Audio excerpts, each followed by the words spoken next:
There were a lot of don't come to Canada because of that. Don't come. No, please come. So what are some of the things that shocked you when we moved, when we came to Canada?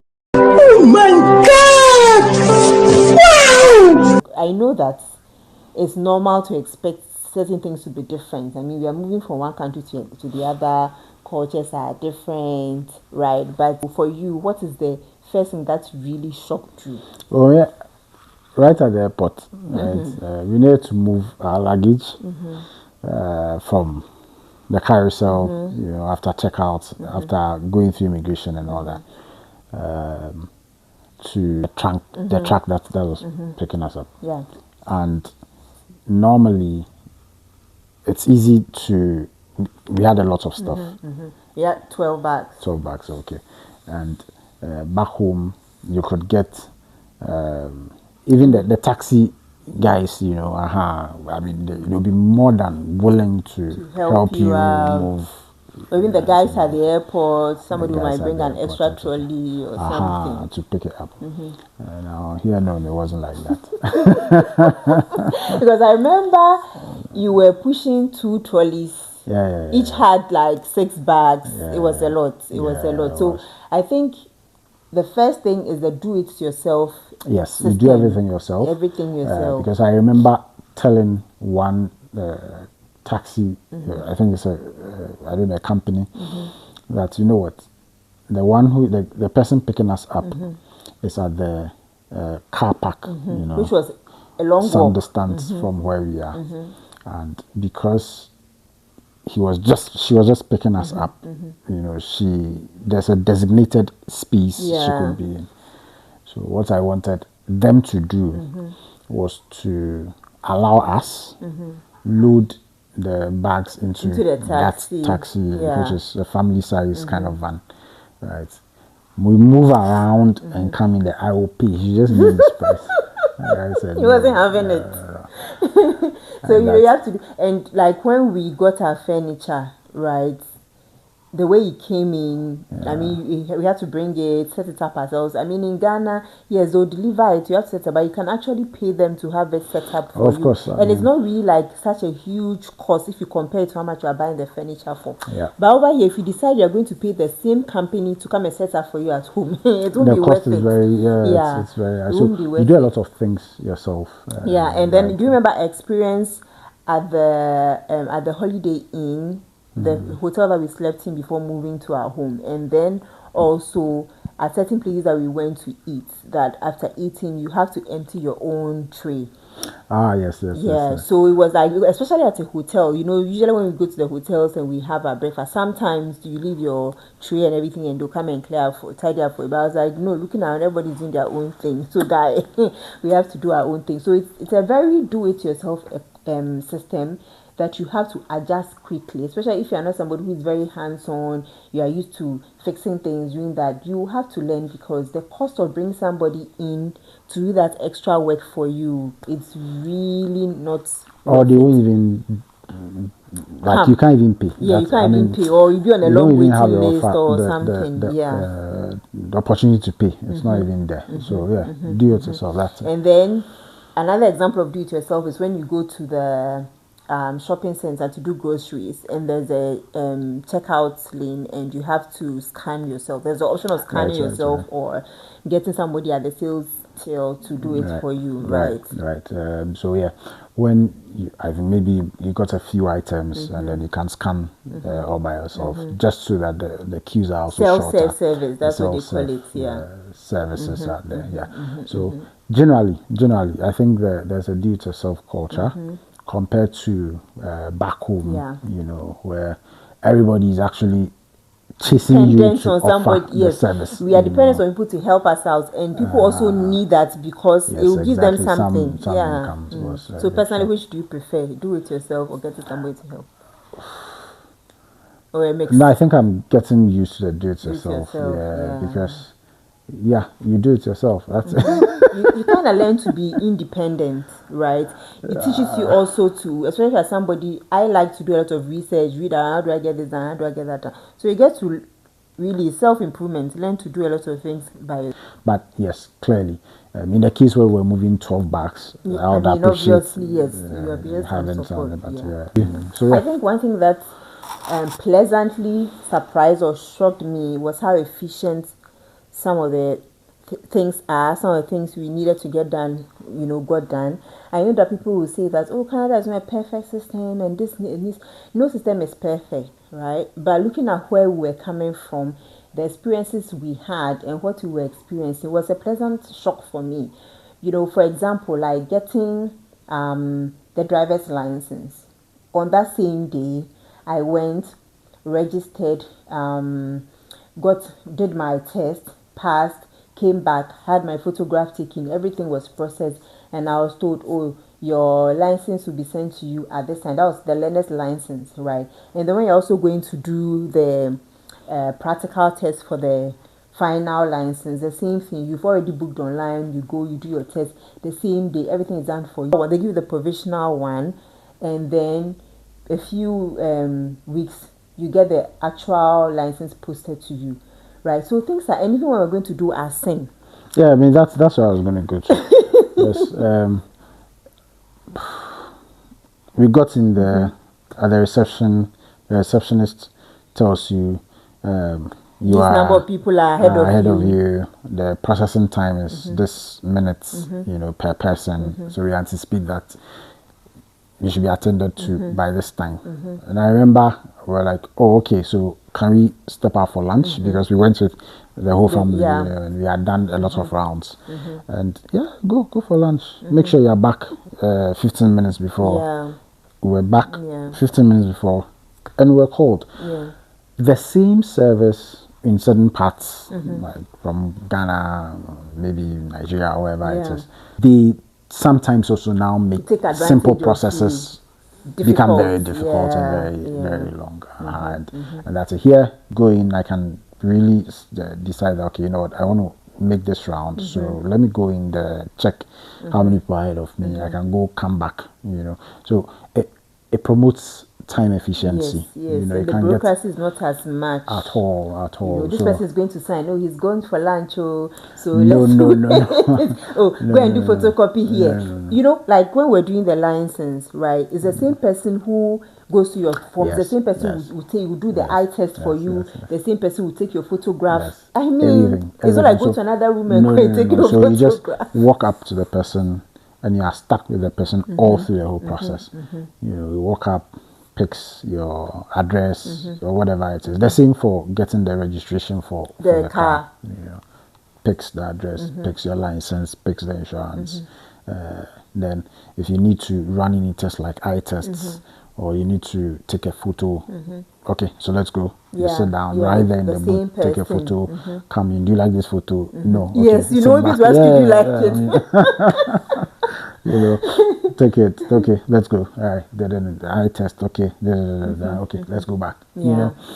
I think it makes the processing time for people also very, very fast, very short and all that. I mean, to be told, really, probably really depends. nice, It depends on where you live. And sometimes, for example, with the SIN and then the registry for license, they're all in Alberta here.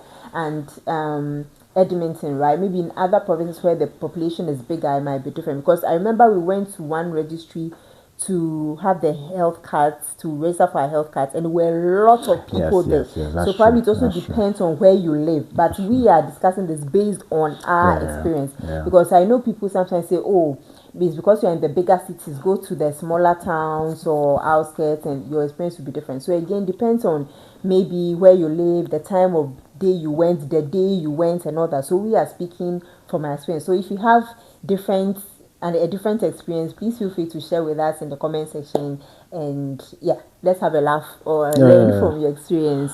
No, back to the airport, immigration, fantastic. We had done a very long trip. The immigration officer, the one receiving and processing the documentation, I mean, it was really nice, very engaging. The conversation, it wasn't one that intimidating. Would they tell us to open our luggage? No. It was very nice. The weather The weather was also that's a big one. on social media. I was telling you, I saw a lot of storms, snowstorms. You know, hey, winter is coming. Yeah. But it wasn't. It's not as scary. I think it's because of the way the weather behaves. You know, it ushers you in gradually. So it changes. For like when we came was around 15. Then we're feeling really cold. Then it goes to 14. And it comes to maybe let's say 16. And then even with winter, it's been like it's -2, then it goes to 0, then the following day is like -28. I think for me the shock with the weather is how fast it can change, because you can have 0 degrees today and tomorrow you wake up and it's -28 and you're like, wow, you know, or it's windy right now and the next time the skies are clear. Like, okay, so everybody says that Canada, you can't depend on Canada weather, right? Like you are going out and you think it's sunny, I don't need a jacket. By the time you step out it's really cold and you'll be found wanting. So the weather can really shock you. Right? Another thing that I found different, right? How was the school drop off for kids? Actually, here in Edmonton, you know, you drop off the kid. You need to wait for a supervisor to come in. And all of this is happening outside. Outside, even in -15 degrees, Yes. you stand outside So and wait. you stand outside and you are waiting, right? I mean, don't imagine a school with a wall and you are outside You the know, back gates. No, that's home, not it. the school building is there. There's a wall around it. So when you drop your child, they enter the gate and go to their classrooms, right? But over here, the building is there. There's an open field around it because there's a playground and all that. So when you arrive, you are out. You are in that open field. Everybody has said every grade has the entrance that they take into the school building, right? Yeah. So you stand outside the gate in the open field. Yeah, so now waiting imagine to yourself. be called in. Exactly. And the bell goes off at a specific time. Get there late, then the child will have to go to the office. the office, sign in, and probably give a reason why they were late and all that. But otherwise, you are all in a certain waiting area that is outside. Now, imagine you moved from 30 degrees Celsius and you're standing outside, you're standing like there's wind. 15, and there's wind. And you are waiting. I'm like, there's why? wind tide. Why can't they just let the kids go inside? You know, like in Ghana, you have like something called silence. You wait, and then when it's time, go for assembly and all. This one, you wait outside till they call you in. So, I mean, it was a shock. I was like, I didn't understand why. And we're not the only family that could be like, we've had other newcomer families say, why we don't understand. Why are we standing outside? You know, so it's a big shock. I mean, there's some parents who don't wait. I think they are very comfortable with the system now, so they just, especially when their kids are older, they drop them, see a supervisor coming, and then they leave them and then go. But for us, I mean, it's a choice to also wait till the bell goes off. But you have to wait for a supervisor to come before you let them. I mean, of course, you want to make sure your child is safe, they are in line with their grade, and then you leave them and then you go. So that was a major shock for us. Another thing for me was the wooden houses. He shock you. It was a big shock. I didn't understand the concept behind the wooden house, and then I was wondering, are they safe? You know, don't they shake? And then especially when you come indoors and sometimes you can hear your neighbor or somebody is walking upstairs or downstairs. Like you can actually, especially when you're in a townhouse or an apartment, you can actually hear people. I mean, maybe not clearly, but I can hear muffled sounds. And even with the detached homes, they are made of wood, right? So you're like, why are they not building with cement blocks and concrete, you know? And even the few times that I visited the UK, you know, they didn't live in wooden houses. So it's a new concept. Maybe you can explain. Right. Actually, I think it's given the extremities of the weather and all the things. It's the environment. It's, I don't know, but I think it's perfect they have a reason why they are opting for that. I mean, looking at I think it's perfect for. And they build this so scenario. fast, eh? Yes, issues of quality. I'm not quality. We are not quality experts, but definitely can see that this is a building that you pay for. If you want to buy, you want to buy it, and it's not like it's there and it's shaky. It's shaky or anything, but like it's a proper building, like it's standing secure. fantastic. If you are new to Canada, you've not really entered, you wouldn't know that it's made of wood. That's the truth. I mean, yeah, that's the truth. Until you enter there, oh, okay, this thing is actually made of wood. So that was a real shock. For it sounds when you're walking, you can hear the floor, squeaking and all that, like because you can see apartments, like high-rise apartments, and they are made of wood. I mean, it's admirable, but well, don't know the reason behind it. And I think for me, the road, how large the roads are in North America, like that's a big shock for me, because in Ghana, but they are not as huge. Like they are huge. The roads are huge. I mean, that's how I see that. Even if you are crossing the road, like normal road in your community, you are crossing about 8 lanes. For me, they are huge because again, in the UK, roads are not as large as I know. I have friends in Europe who have told me that our roads are not as large as I think. That is one of the things that sometimes can intimidate you when you are learning how to drive in North America. So it's a bit. That's what I was coming to. For me, it wasn't like the size of the road, but what the size of the road will lead you to, when you are driving. And you see a traffic light that is green, and it is green for you, and it is green for somebody else who's also coming in the opposite direction. And you have to be there. So my first few weeks of driving here, that was like were really stressful moments for me. Like you see the green, you roll, and back home you roll, and then you're checking, and then you're going in gradually. You have to roll and stop. You roll, stop, and you'll be coming. And I needed to get into my mind that it's designated for you. You get so it will take a reckless drunk or person to ignore all the traffic signs, and then come for you. But that for me was a big shock, because I was like, what? Like, okay, we are going. Okay, then the same green, right? You're moving in this direction. There's another green coming the opposite direction, and both of you now come face to face. One is going left. One is. I mean, like, oh my god, like there are so many things like to learn.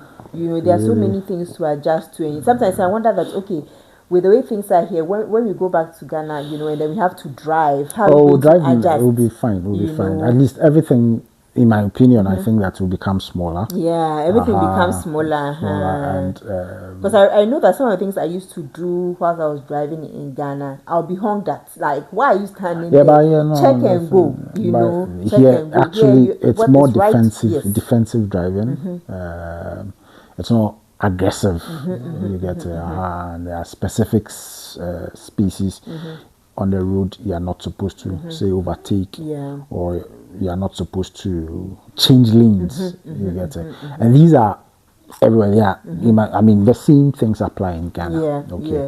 The difference here, I think, is because you have a lot of cameras, and you want everybody's doing the right thing. So you have to do the right thing. That's it. You get it. That for me was not a shock. It was more like, this is how it's supposed to be. Things should be done. This is how it's supposed to be. And that's I mean, I think I'm very appreciative for the shock part. Is what I mentioned. Like you give me a big island, and I'm in there, and every car is moving all around me, and no one is watching you and saying, what are you doing in the middle?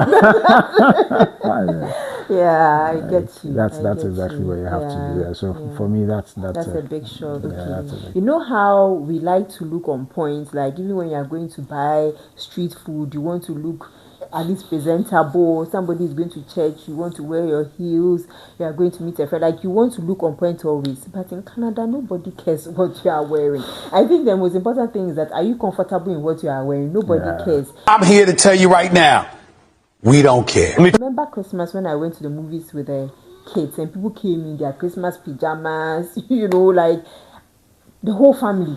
Because you go and drop off your kid in school and people are wearing their joggers, because they just woke up and everybody's okay. You go to the mall and everybody's there was a day, dressed down.